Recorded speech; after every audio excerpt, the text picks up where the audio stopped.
আপনি আমাকে মারলেন কেন? এই তোকে মারবো না তো জামাই আদর করবো? শালা ছোট লোকের বাচ্চা।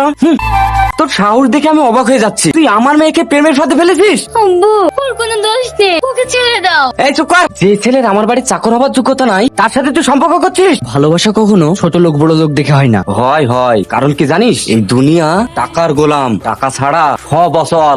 শুনুন, টাকা দিয়ে সবকিছু পাওয়া যেতে পারে, কিন্তু সত্যিকারের ভালোবাসা টাকা দিয়ে কখনোই পাওয়া যায় না। যায় সব যায়। টাকা থাকলে বাকি দুধও পাওয়া যায়। আরে তো ভালোবাসা। তাই নাকি? আপনার মেয়েকে আমি আমার জীবনের চেয়েও বেশি ভালোবাসি। ওকে পাওয়ার জন্য যদি আমাকে বড় লোক হতে হয় আমি তাই হব। অনেক টাকা ইনকাম করব, একজন সাকসেসফুল বিজনেসম্যান হয়ে আপনার সামনে গিয়ে দাঁড়াবো। মাটিতে দাঁড়িয়ে চাঁদ ধরার স্বপ্ন দেখছিস? আমি তোকে চ্যালেঞ্জ করছি, তুই জীবনে বড় হতে পারবি না। যেদিন তুই আমার থেকে বড় হতে পারবি সেদিন আমার সামনে আসবি। শুনুন, চ্যালেঞ্জ অ্যাকসেপ্টেড। মা, সেলিম ভাবতে চলে এসছিস? যা হাত মুখটা ধুইলে আমি তোকে খেতে দিচ্ছি। আমি খাবো না, তুমি তাড়াতাড়ি আমার ব্যাগটা গুছিয়ে দাও। আমি আজকেই শহরে চলে যাব। কিনে রে বাপ, কি হয়েছে? আমাকে টাকা ইনকাম করতে হবে, অনেক বড় হতে হবে। আমার টাকার দরকার, টাকা, প্রচুর টাকা। কি বলতে পার বকছিস? পাগলের মতো কথা বলছিস কেন? হ্যাঁ মা, আমি পাগল হয়ে গেছি। টাকার জন্য আমি পাগল হয়ে গেছি। জানো মা, যার কাছে টাকা আছে তার মান সম্মান ইজ্জত সব আছে, আর আমাদের মতো গরিব মানুষদের কিচ্ছু নেই। যতদিন না আমি সফল হতে পারছি ততদিন আমি বাড়ি আসবো না। মনি, ইয়েস স্যার। দেখো তো আর কতক্ষণ। Okay sir. এই তো ম্যাম, হয়ে গেছে আর একটু। ঠিক আছে, একটু তাড়াতাড়ি করো স্যার, আর কিছুক্ষণ। এই তোমরা কারা? তোদের কাছে যা কিছু আছে তাড়াতাড়ি বের কর। সোনা দানা টাকা পয়সা যা আছে তাড়াতাড়ি বের কর, না হলে। কি হলো, দাঁড়ালেন কেন? ওখানে চিন্তাই হচ্ছে।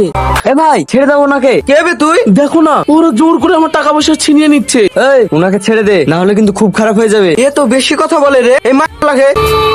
তোমাকে যে কি বলে ধন্যবাদ জানাবো, আজ তোমার জন্য আমি বেঁচে গেলাম। কি বলছেন? আল্লাহ যাকে রাখে তাকে কি কেউ মারতে পারে? তুমি ঠিকই বলেছো, এই নাও তোমার পুরস্কার। আরে, টাকা দিচ্ছেন কেন? আপনি বিপদে পড়েছিলেন তাই সাহায্য করলাম। এটা তো মানুষ হয়ে মানুষের কর্তব্য। বাহ, তোমার কথা শুনে আমার অনেক ভালো লাগলো। আমি Tony Khan group of company owner. আমি সেলিম। আপাতত এই কার্ডটা রাখো, যদি কোনো দরকার হয় তাহলে অবশ্যই যেও। যদি কিছু না মনে করেন একটা কথা বলবো? হ্যাঁ বলো।